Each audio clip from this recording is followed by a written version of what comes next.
You are listening to Leaders and Legends, a podcast featuring some of Indiana's most fascinating men and women whose impact has shaped our state, our communities, and us.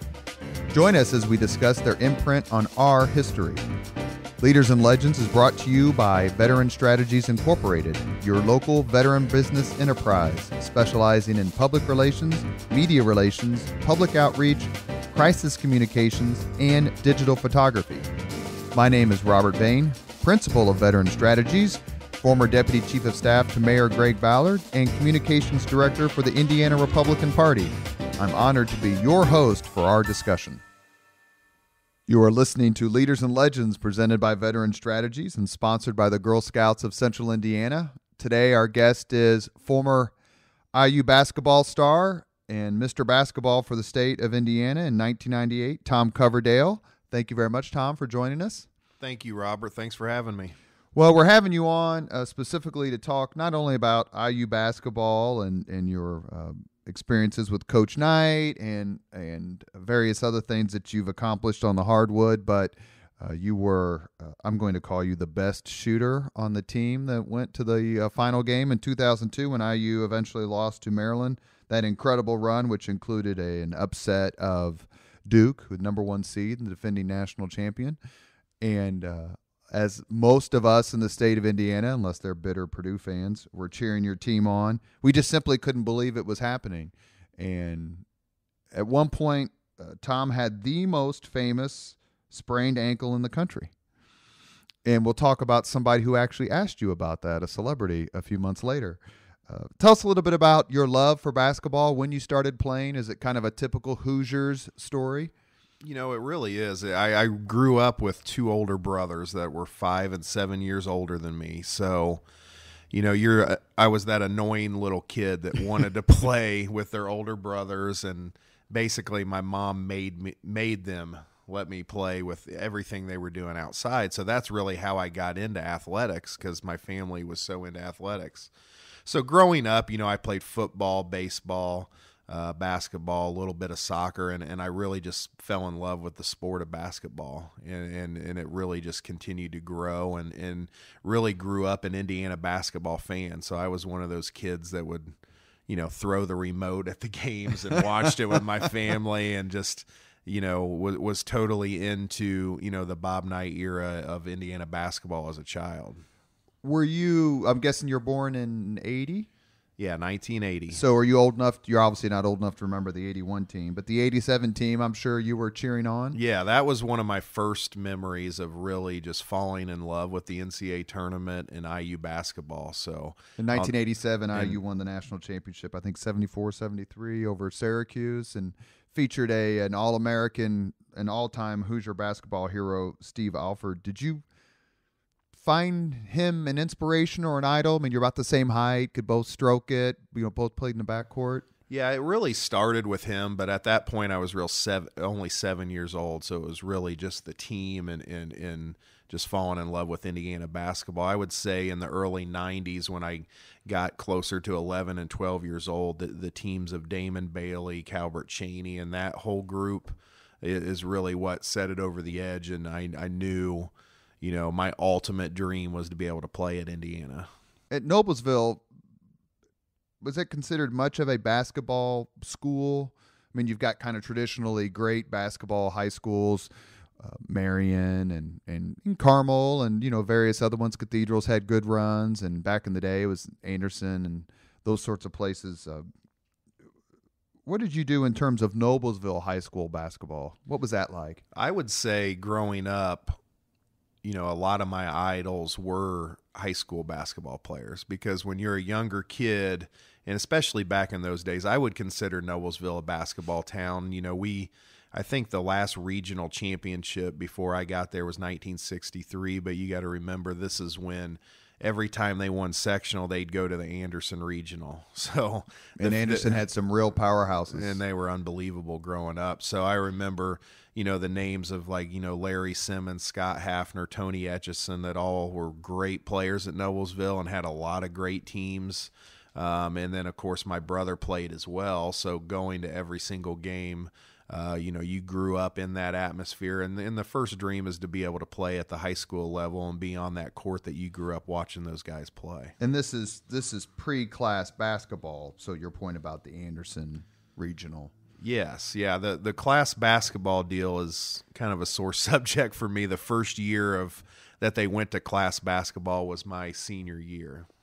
So we, the year before my junior year, when it was the last one big tournament, we got to the Elite Eight and we're one game away from the Final Four. And then my senior year, we had it ended up being, looking back on it now, 3 Mr. Basketballs all in the same sectional, and we were really with who? We Pike was ranked second in the state, and they had 2 Indiana All-Stars from my class, Rodney Smith, Isaac Kincaid, and Chris Thomas, who won Mr. Basketball as a Pike, freshman. right.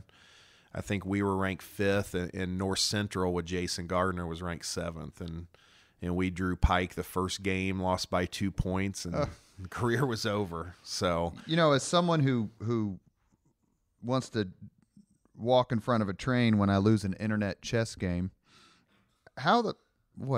Spangle. It's very important. How do you Jimmy Connors famously, the tennis player, famously said one time, the pain of losing is much more impactful than the joy of winning.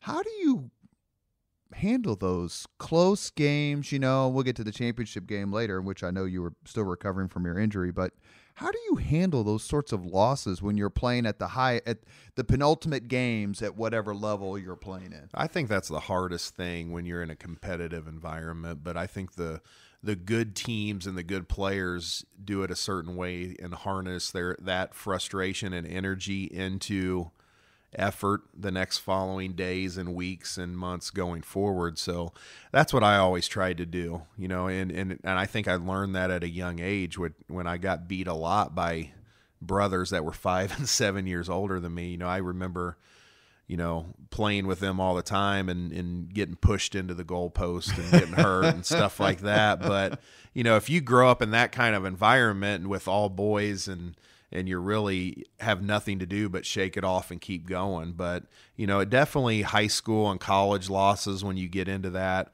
are definitely frustrating, but you got to harness that energy and move forward, especially when you're in the middle of a season. When I was in college and then a few years out of college, I refereed basketball just as a way to make money. And I ref a lot of AAU. And the intensity of AAU basketball and the importance of AAU basketball isn't perhaps appreciated by people who aren't involved with the sport. How hard is it to play in those leagues, to play in those games, whether it's AAU or another club, and not take it so seriously, especially when your parents are screaming their heads off? Is it just something you just ignore? Or is it something you're like, look, I need my mom or dad to kick me every once in a while? Well, I think when you're trying to get to the highest level, you kind of embrace it. I'm not talking about the parents yelling at you from the stands, but the overall environment. I was lucky enough, I'm of the opinion that AAU basketball has changed so much kind of for the worse, in my opinion. If you look at some of the coaches today, and I was in college coaching for 6 years after I got done playing, and I can see kind of, the coaches. There are a lot of great AAU coaches in the state of Indiana, but when I was in the South and worked in Louisiana and Texas, a lot of these coaches don't have the same basketball mindset that, it's kind of what can I get from these kids, which is really unfortunate. And when I was growing up, we had the same group of 7 to 8 guys that we, were 7 or 8 of the best players in the state in my class. And our coach was J.R. Holmes, which is a Hall of Fame coach from Bloomington South High School. Famous. Just became the all-time winningest coach in Indiana high school basketball. So when you go, it just shows how fortunate I was through my youth that, I had a high school coach in Dave McCullough who's going to be a future Hall of Famer. And then every summer I'm being coached by J.R. Holmes, who's already a Hall of Famer. And that just kind of shows the difference, I think, of the landscape of AAU basketball. Before, when I was growing up, it was a lot of high school coaches that were involved. And now I think it's a lot of individuals that have other jobs that aren't involved in high school basketball. It's more of a parent scene. At any level of your play while you played, did you ever feel any sympathy for the referees? Not during the game, especially if my brothers and friends tell me all the time that you never committed a foul your whole career in your head, which I disagree with sometimes. Yeah, the phrase is never fouls and always gets fouled. That's right. But, I got along great with officials when we were winning, but if we were losing, I definitely could be an sometimes. And I admit it's that a tough now game. that I'm done. It's a tough, it's a tough gig. As a matter of fact, I think in the Star, Indy Star, a couple of months ago, there was an article that the pool of refs are shrinking, and they attribute a lot of. They don't pay very well. Obviously, I made either $15 a game, $25 a game. It just depends on what I've refereed, and that people are tired of being screamed at and yelled at, and that the overall culture of the games is deteriorating. Maybe that's society as a whole, and it's just mirroring it. Is there any point in which you thought, you know what, I know this game pretty well, and I'll just don the black and white stripes and show them how it's done? And not at one time have I ever thought about being a ref. Because you didn't want to deal with Tom Coverdale? Yeah, I didn't want to deal with people like myself when I played. But no, in all seriousness, when I got done with coaching, it got to a point where it was kind of, what are you doing? I would go back down south, and the only thing I was thinking about was when it was the next time I'm going to get home to see my family and friends. Then I went through a period of time where my mom passed away in 2010, and it was kind of, a looking in the mirror moment for me of what's most important. So that's when I got out of coaching, came home, and I don't regret for a second getting out of coaching or the game, because I know I had done it for such a long time. Now, your priorities change, and that's family and kids and being able to spend time with them. And, up until about 6 or 7 years ago, I really didn't have a weekend free my whole life. And now I believe it. I think people take that for granted. When you're in coaching and you're playing, you're either working out or practicing 6 days a week, even in the off season, whether it's recruiting or working out while you're still at school. So having that free time is definitely something I don't take for granted now. You are listening to Leaders and Legends, presented by Veteran Strategies and sponsored by the Girl Scouts of Central Indiana. Our guest today is 1998 Indiana Mr. Basketball, Tom Coverdale. Mr. Basketball of New Mexico and Mr. Basketball of Delaware, who gives a damn? Mr. Basketball Indiana, that's a significant honor. Tell me what it was like when you were told that you received the honor, and some of the people you talked to who received the honor before, because there's a whole lot of incredible, amazing basketball players who came before you. Yeah, it really started after my junior year when I thought, and my high school coach talked to me about the chance that you have a chance to win this if you have a really good year. And, they used to, I think they still do it, but they had the junior all-stars play the all-star team.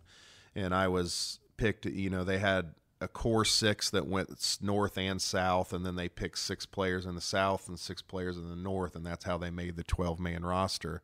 So being picked as a part of those 6 and playing really well in those games, I knew I was considered at that point, along with a handful of other ones. Who was on that senior team? Who'd you play against? It's been it doesn't seem like it's been forever ago, but it has 20 years. That year, it was Luke Recker, who was Mr. Basketball, and they had Mike Mincer and people like that. They had a really good team. We actually beat them in Batesville as juniors. So, that was a moment that, sticks out in your high school career, being able to do that as part of a junior all-star team. But, going into my senior year, I knew, and this just goes back to how great of a coach I had. If we accomplished all of our team goals and had a really good year, the individual stuff would take care of itself. So, actually how I found out was I was on my senior year spring break in Panama City with all my high school friends that I grew up with. And I knew that Saturday was the top 40 workout before I left. And, the head of the All-Star committee just said, hey, I need a name and number. If you are the winner, we're going to call you Wednesday night. And if you're not, I'm going to let your coach know, and your dad or your coach will call and say that someone else got it. And so, of course, all my friends have everyone who's in Panama City from our high school in our 2 rooms. I think there was about 25 to 30 of us there just waiting on the phone to ring, and we got the call, and it was, something I'll never forget, celebrating with a lot of the friends I grew up with playing basketball from when I was like 5 or 6 years old. And is there an event where former Mr. Basketballs are there? I mean, do they have like reunions, or how do you ever get together, that sort of thing? There really isn't a set, thing that where Mr. Basketballs get together. But, however, it is cool when you run into certain guys that have won the award, like, Dave and Billy Shepard from Carmel, who I've met. And then, some of the more recent ones, like, Gary Harris and people like that. So, it is obviously it's an unbelievable honor to be a part of that. As far as a set thing where we all get together, I don't think there's anything like that. Who finished second? Do you remember your year? It was Maynard Lewis, who went to Purdue, and Queth Dewaney, who went to Syracuse. And do you get anything for the award? I mean, you get the number 1 jersey, I know, but is there anything else that you get? Yeah, they give you a Mr. Basketball ring, which I still have at home. Did that make a difference in how, as we move on to your college career, did that seal the deal, do you think, in some ways, for Coach Knight to recruit you to IU?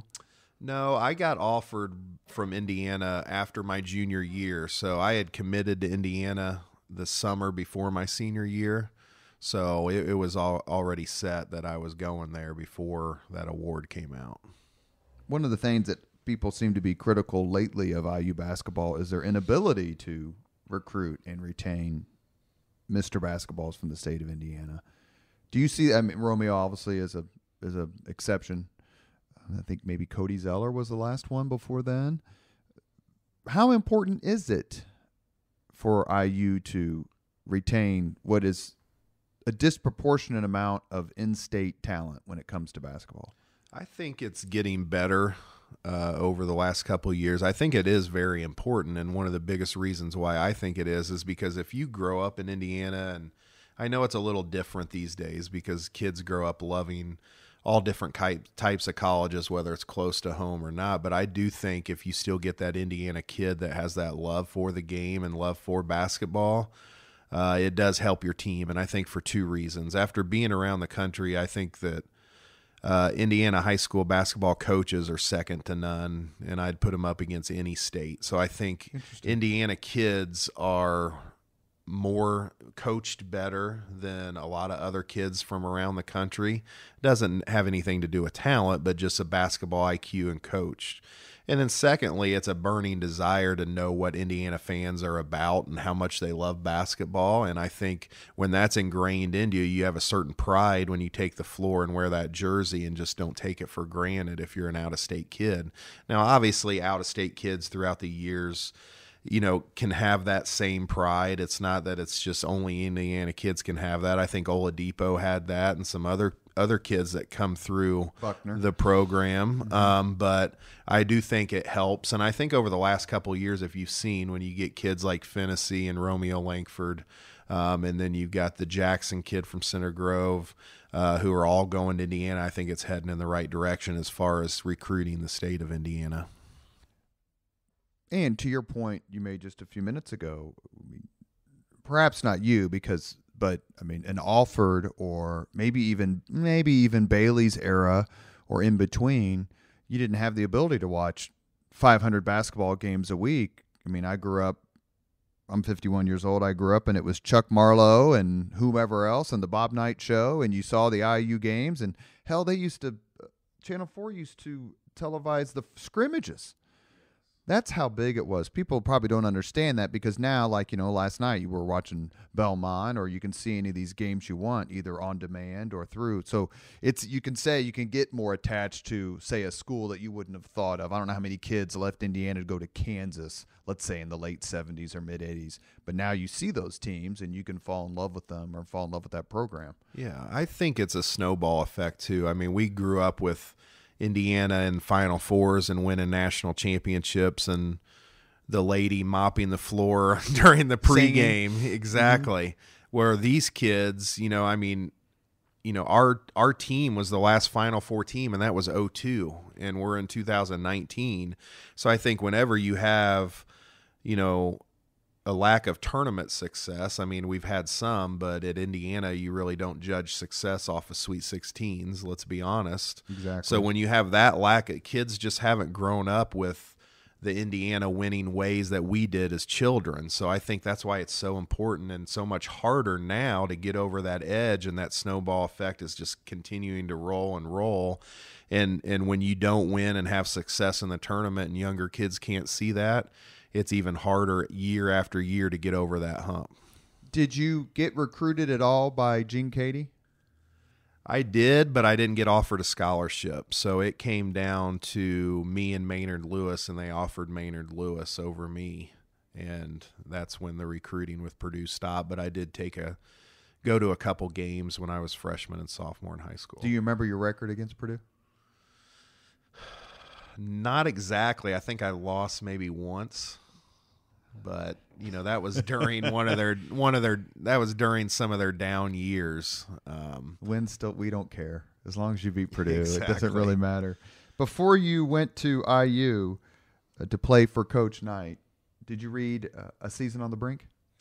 I didn't, but I heard all the locker room rants and all that kind of stuff. That you were on the famous one on the internet? Exactly. And all my friends are like, are you scared to go there? I'm like, no, I can't wait until I get there and he yells at me, and I'll call and tell you when it happens.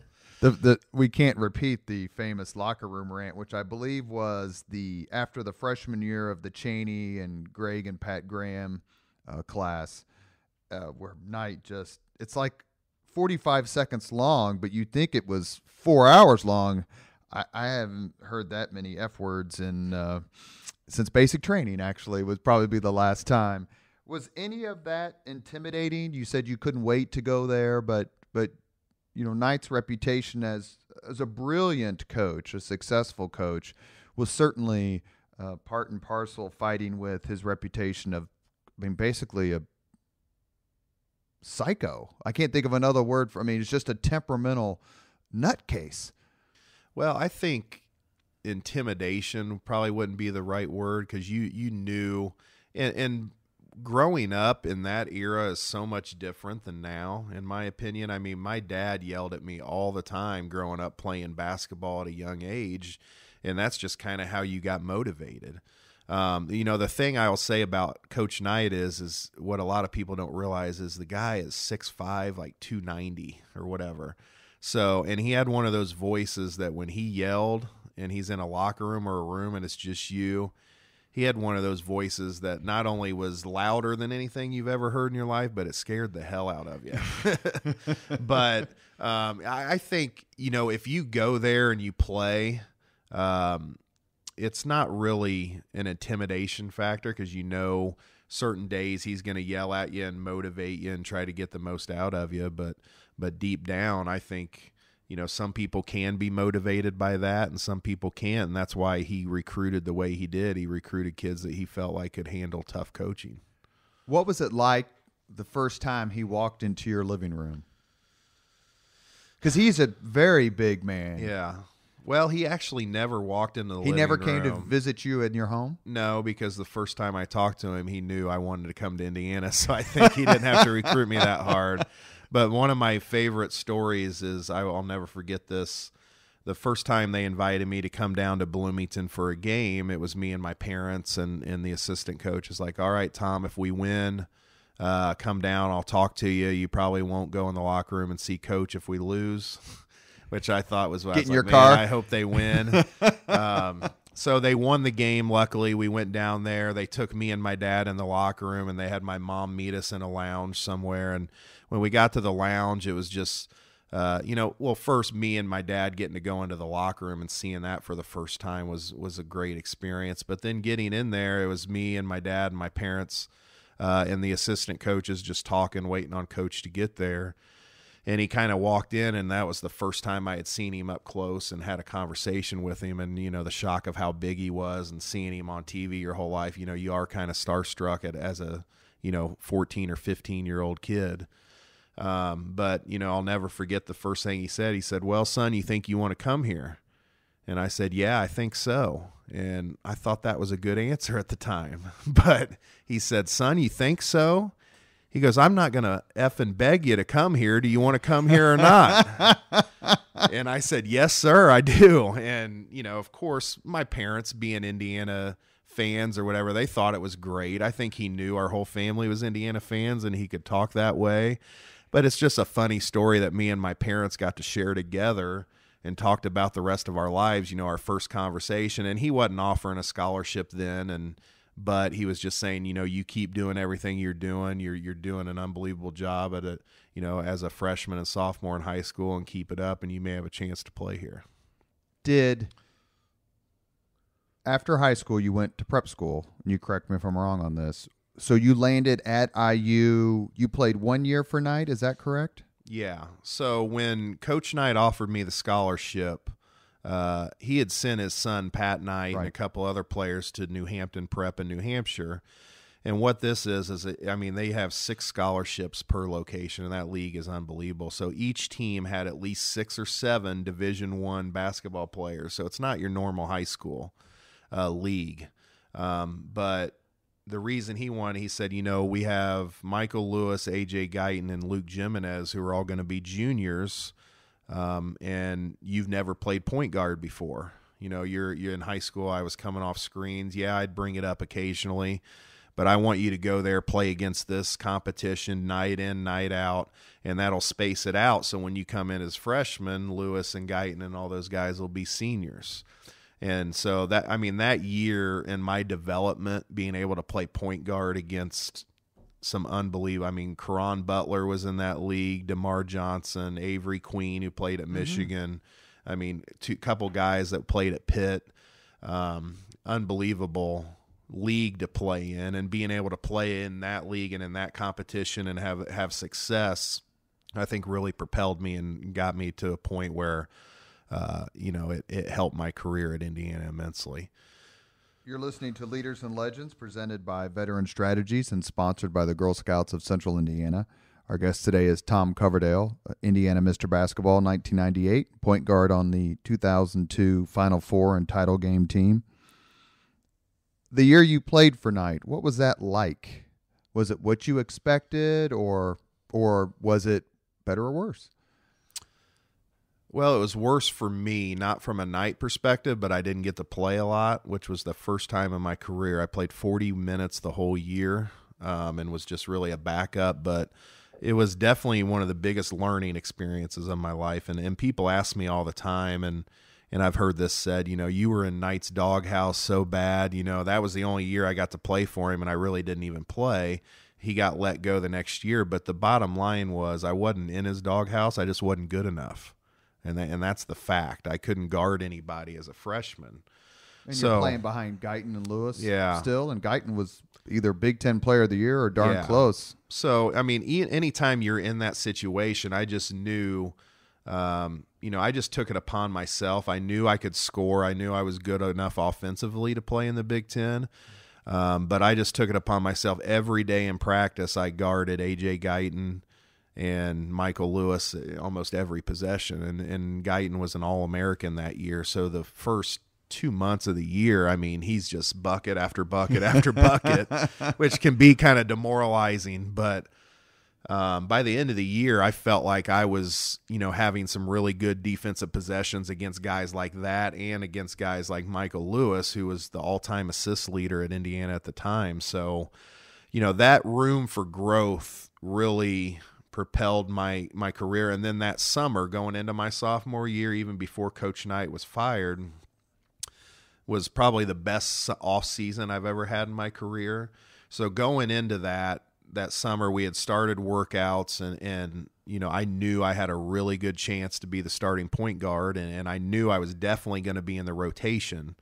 So, that kind of frustrates me when people say I wasn't going to play if Knight stayed there, because I knew I was. He was still the coach. We had conversations. There's no reason to assume that you wouldn't have played. But, yeah, I think it was more on me than him as a freshman, because I wasn't at the capability I was that I got to show as a sophomore. And it made you think that the prep school decision was the right one? I mean, how much further would you have been behind if you hadn't gone there? Exactly. I mean, I think, I wasn't the quickest guy, but it allowed me to get stronger, and I needed that strength to be able to guard people and body them up to play in the Big Ten. And in that prep school year, and then even my freshman year, even though I didn't play, that allowed me to do that and have experience every single day against great players that I was going against.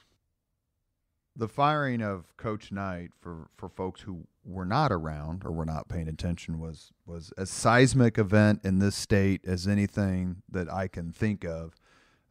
Probably the biggest single news story of the last 15 years or 18 years in this state. Maybe, no, the Super Bowl would be number one, but at Knight's 2 or 3. I mean, you had to have grown up in the 70s and 80s and 90s in this state to understand how much power Knight had. Whether he wielded it for good or ill is depending on your opinion of him. Just talk a little bit, if you can, about the circumstances and the atmosphere and the experience of going through that time period where the Neil Reed video hits, and then he's put on double secret probation or whatever the hell it was called. And then he has the confrontation with the student, and then all of a sudden, basically, the campus just starts to devour itself. It was a crazy time, to say the least. And I think looking back on it, even when the stuff happened with the kid and he supposedly grabbed his arm, when we're on the team and playing, we're still thinking nothing's going to they're not going to get rid of Coach. There's no way.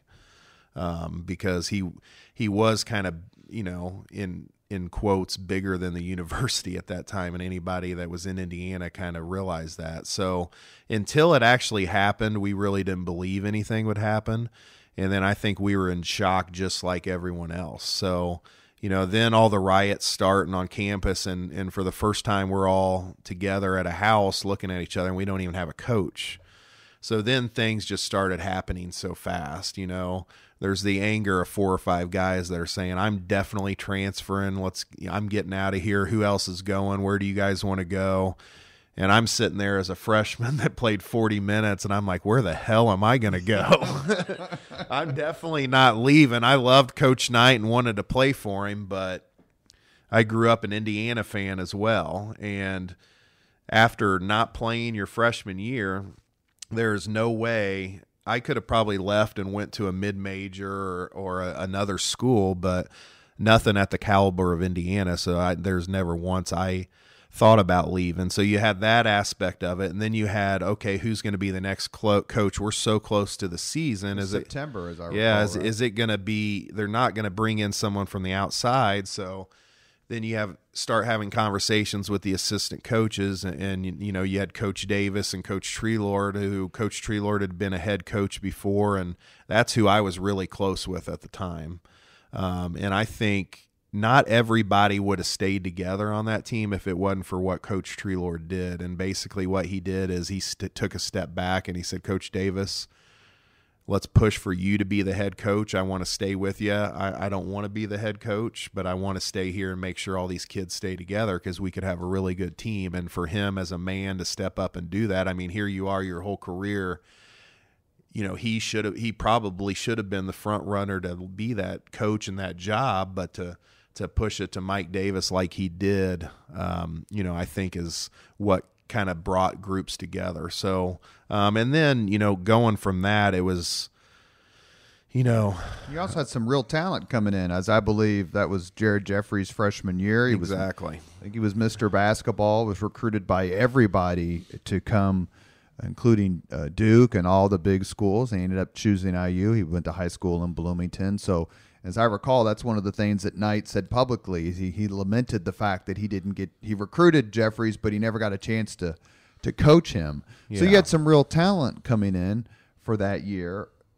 What was it like when you walked on the court the first day of practice and there's no Bob Knight in Assembly Hall or wherever you practiced? It was. I'll never forget our first. We were still doing conditioning at the time, and it was preseason workouts, and we hadn't started actual practice yet. But after the press conference of Coach Davis getting the job, we went in the locker room, and he basically said, "All right, I'll see you guys at 5:30 tomorrow." And I'll never forget a player saying, "Well, in the afternoon," he said, "No, in the morning we're meeting out on the track."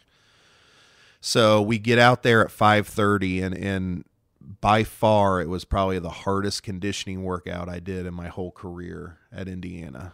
And I think we had several people that had injuries.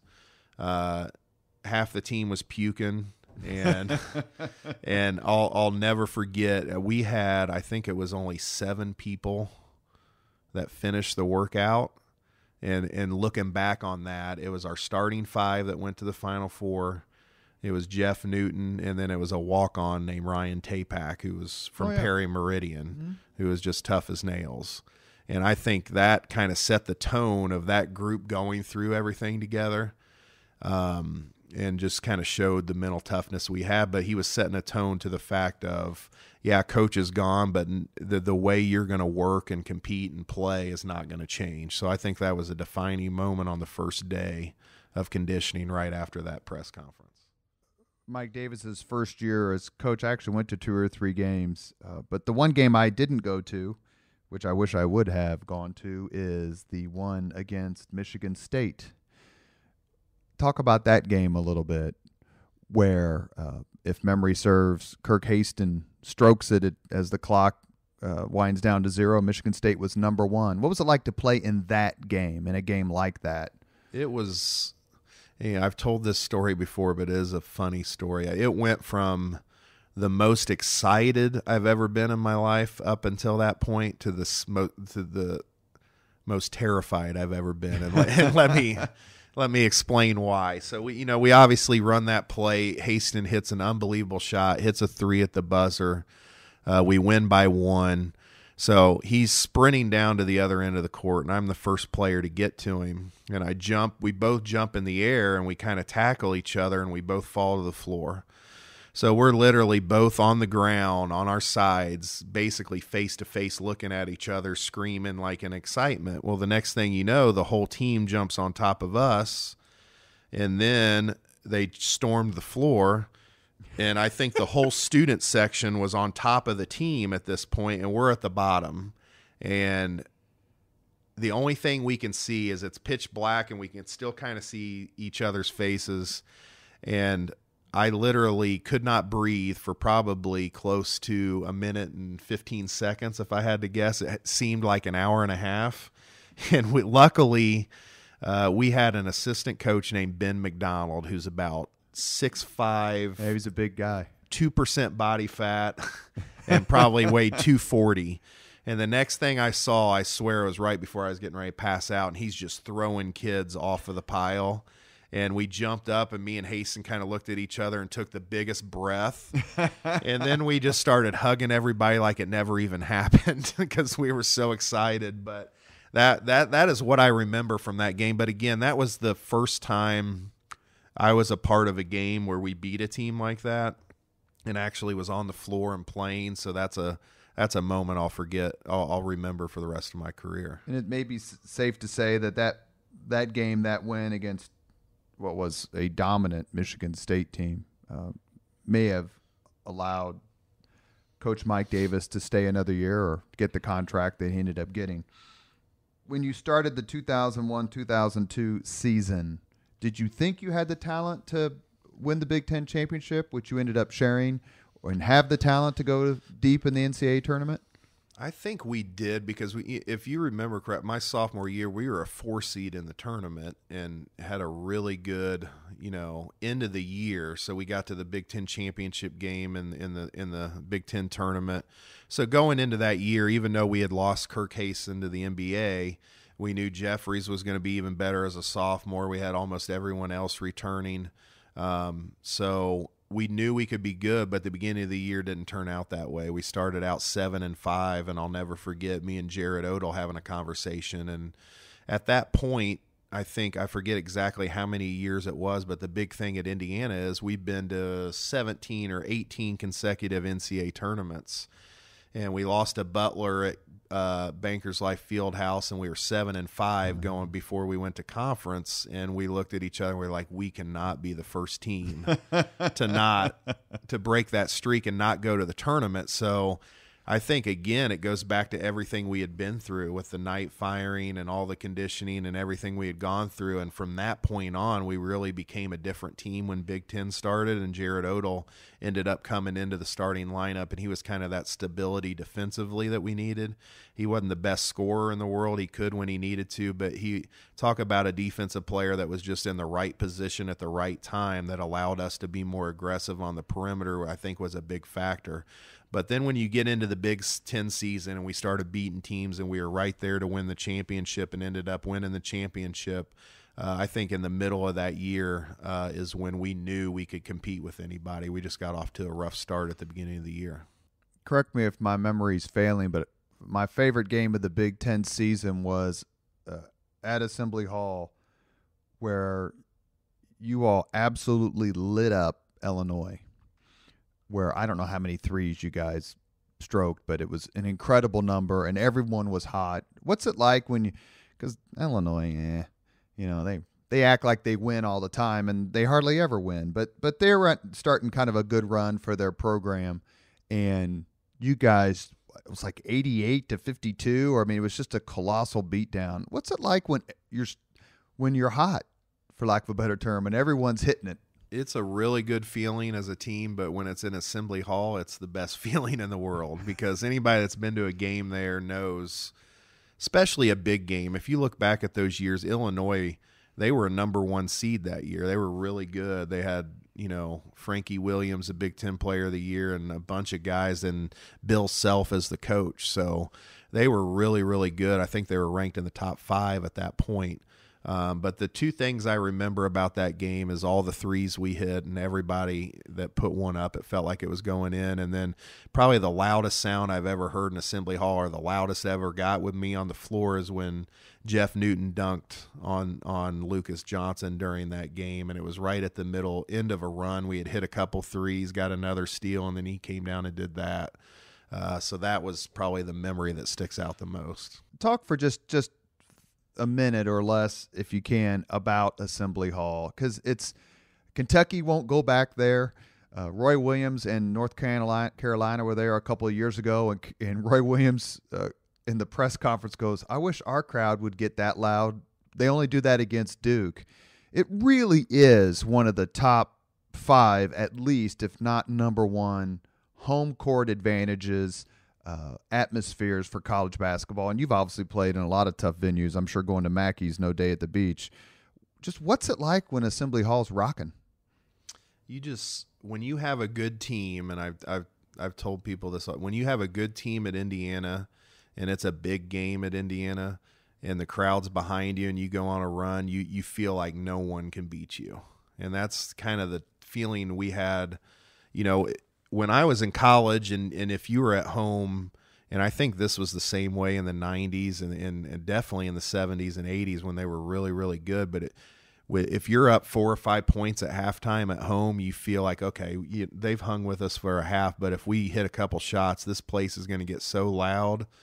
And I think Indiana fans are knowledgeable. And what I mean by that is if you extend a lead to 7 points and they know it's either step on their throat time or the other team's going to get back in the game, that's when they stand up and get loud as can be. And when the whole place is on their feet and you're on the defensive end and the other team's trying to score, first of all, it gives that team so much more energy. And if you've ever been in Assembly Hall and it's a big possession and you know exactly what I'm talking about, it is hard. That's why it's so hard to beat a good Indiana team at home. The best game I've ever went to at Assembly Hall was the Zeller Oladipo team. It was their freshman year, I think, where they beat Ohio State, who was they had beaten Kentucky, number one. Were you at that game where they beat Kentucky? I don't think so. Were you watching the TV when Watford hit the shot? Well, I blame that on my wife. I was at a wedding of her friend. Just stop there. And I didn't get to watch it, but saw the highlight. So Rachel. We went on, my kids and I and a friend went New Year's Eve when they beat Ohio State, and Ohio State was ranked number 2. And it was so loud. My kids were looking at me like, and they'd been to Colts game and Pacers game, but I just told them both, I'm like, that's why you're here. It was absolutely deafening. The crowd just, because they felt like the resurgence IU's back, beating Kentucky. And I had never been in an environment with so much noise where it felt like the crowd was just willing the team, like this young team, to finally come back, and IU basketball is going to be where it was in the previous decades. I can only imagine what it's like to walk on off that floor after a tough game and win. At the same time, what's it like to walk off that court after a tough loss? You feel like you let the crowd down, or what would be the emotion?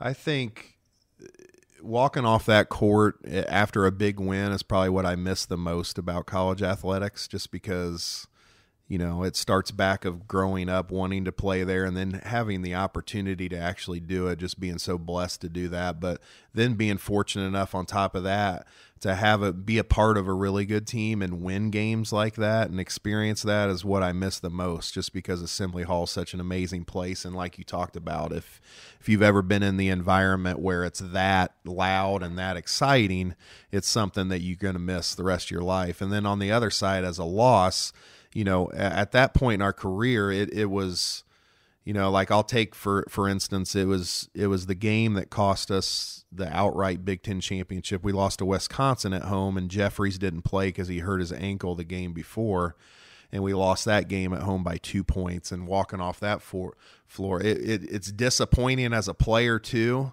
But you also feel like you let an opportunity slip away, and you can feel it in the crowd and the fans and everything too, just the disappointment. At that point, they weren't really mad at us. They knew we gave a good effort, but definitely demoralizing. But like we talked about earlier, it was more of, that's what motivated us to keep going and not let that happen again. Do you go back to games very often? I've been to several since I moved back home. I didn't get to go to one this year. But I've definitely been back to about 3 or 4 since I moved home about 6 years ago. So it's just tough with kids and life and everything, but it's definitely fun when I do get to go back. In 2002, you guys, as I recall, again, correct me if my memory's failing, in the Big Ten tournament, lose a game to Iowa on the miracle shot from Recker. Is that correct? Yeah. So we'll move on from that. So you'll go into the tournament. You win a tough first-round game. Your second-round opponent, maybe he's like Old Dominion or someone who had upset South Carolina. Wilmington, and they had beaten USC. And so you're playing you're I think a 5 seed, and you're playing a lower seed. You win that game. So now you've won the first 2 games. You're in the Sweet 16 in the East region, if I recall, and you draw defending national champion, number 1 seed, Duke. What were you thinking? Like, is it David and Goliath time? We can do this. We got enough talent. Or is it don't get embarrassed? Or what was the emotion playing? Because Duke was, like it seems to be every year, was on an amazing run of talent. Going into that game, I think we knew we could compete with them, but we didn't know if we could beat them, if that makes sense, because they were so talented. Their starting 5 was all in the NBA for a long time. You had Jason Williams, who was National Player of the Year, Carlos Boozer, Mike Dunleavy, Dante Jones, and Chris Duhon was their starting 5, who all, I think, had 10-year careers. That's unreal.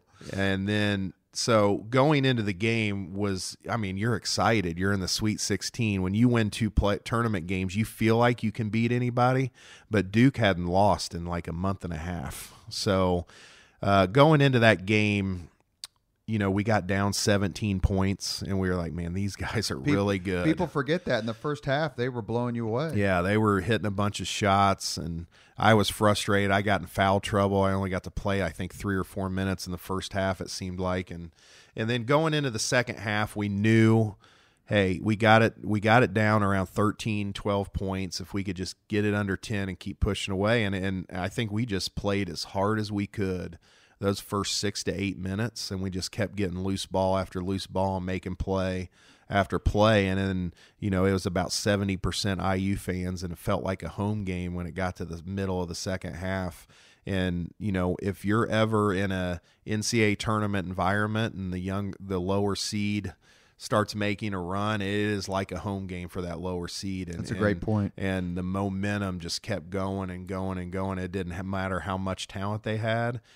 We just got it close enough and made enough plays at the end to win it. As I recall, Jared Jeffries was particularly effective and strong in that second half. Yeah. Who was your, you know, I would say your best player, certainly your most heralded player, but he really took it to him. Yeah, he was the key to that team because every single game, the first couple possessions, we were throwing it into him in the post, and we knew no one in the country could guard him one-on-one.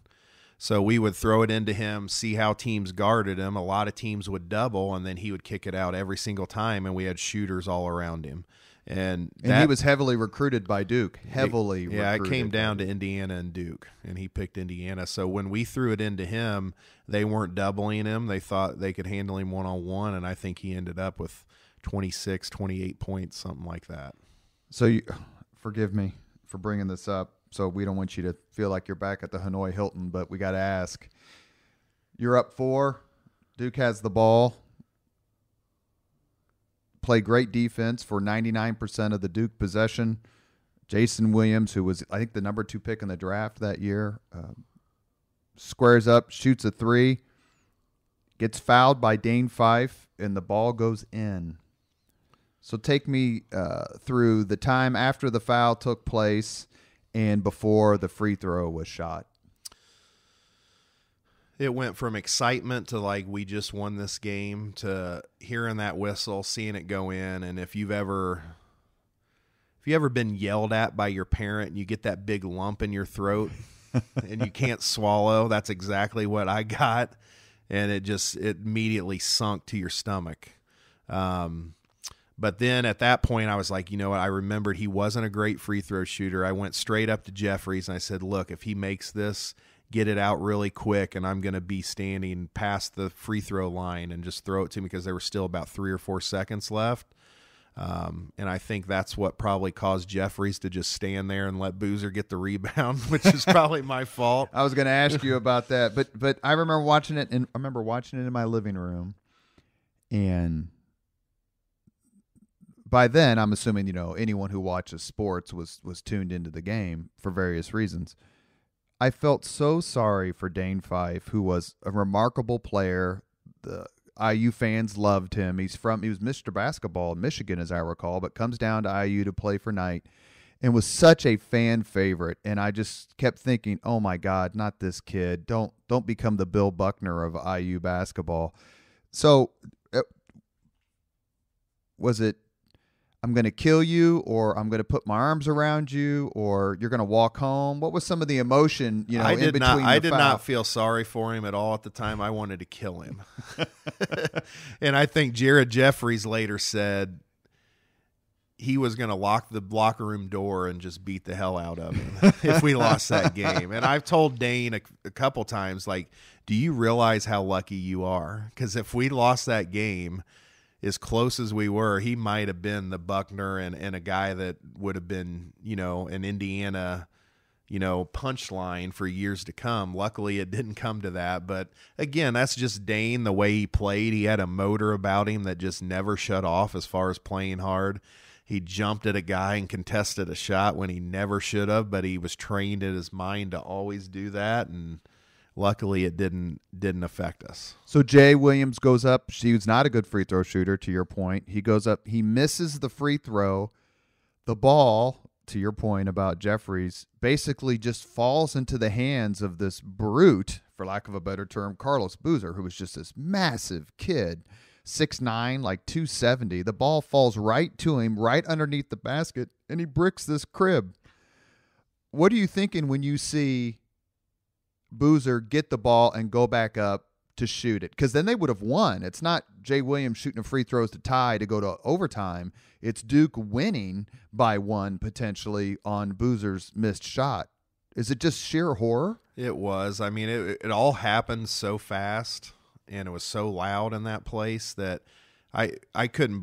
It was like you're out of breath when you see he got the rebound.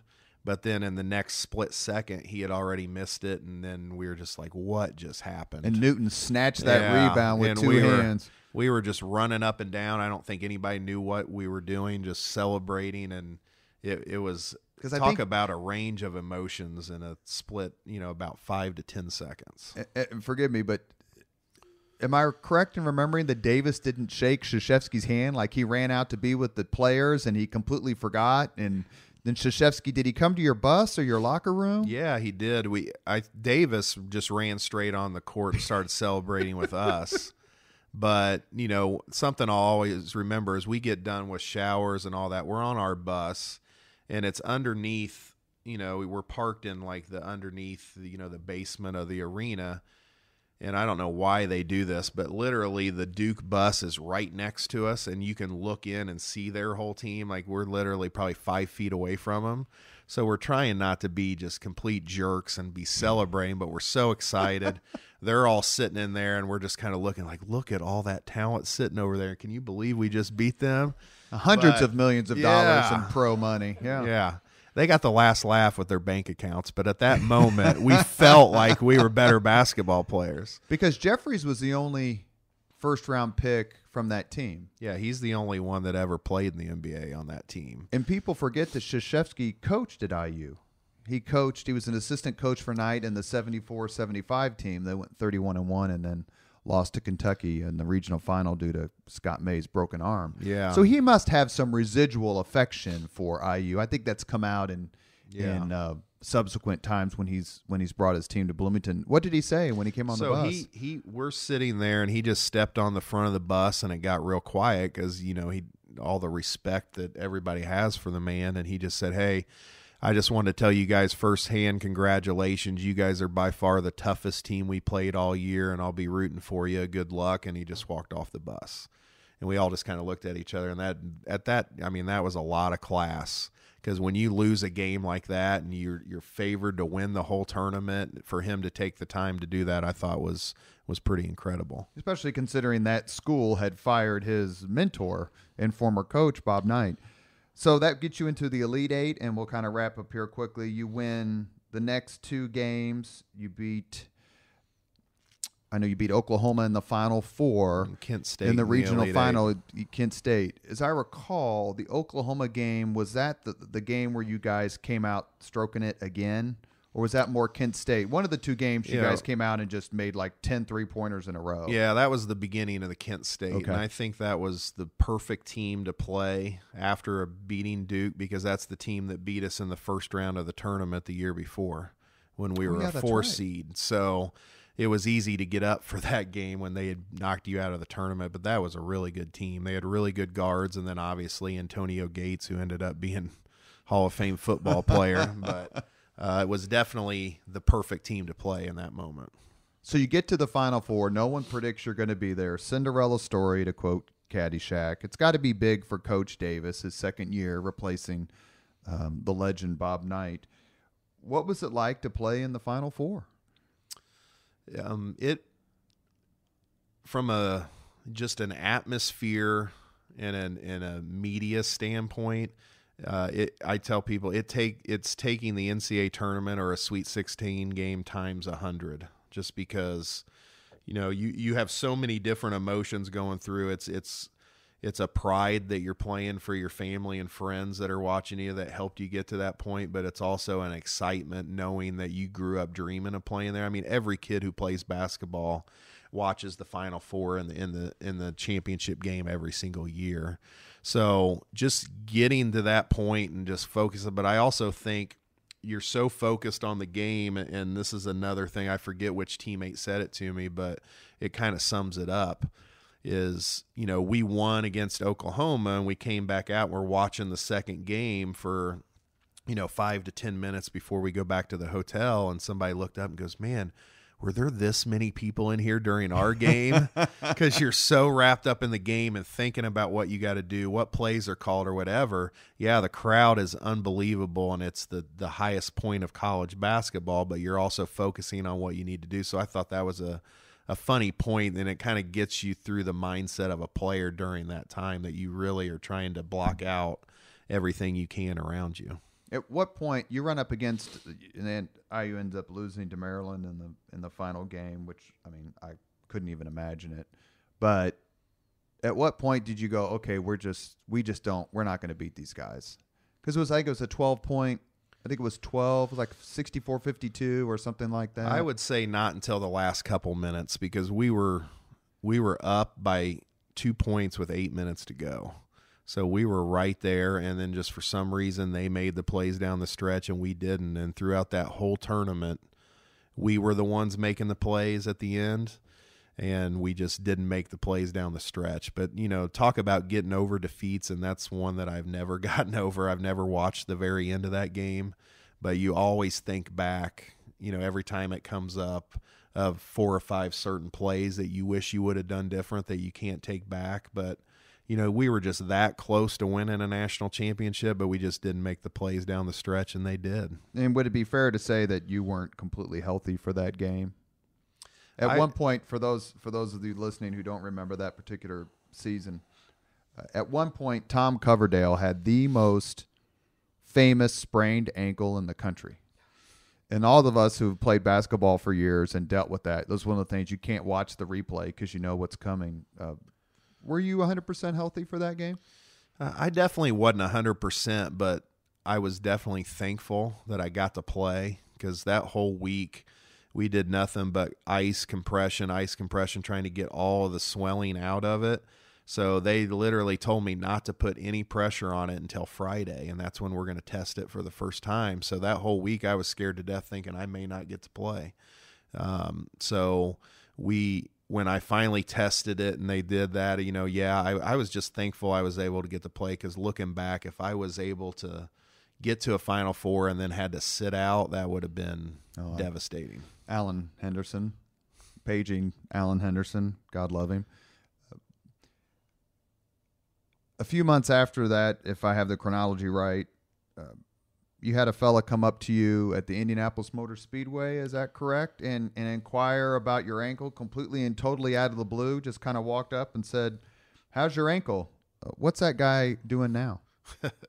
Yeah, President Trump. So that was a pretty amazing story. After that, we got asked to be kind of the parade lap at the Indy 500, which is one of the best experiences I've ever had in my life. We had 2 players on the back of a convertible and kind of did the parade lap, but we were on the track right before it started and got to see the amount of people that were actually there and that go to that race every year. But after that, we got to go to the green room where all the celebrities are and meet different people. I'll never forget, we met Shooter McGavin, which we thought in college was the coolest thing in the world.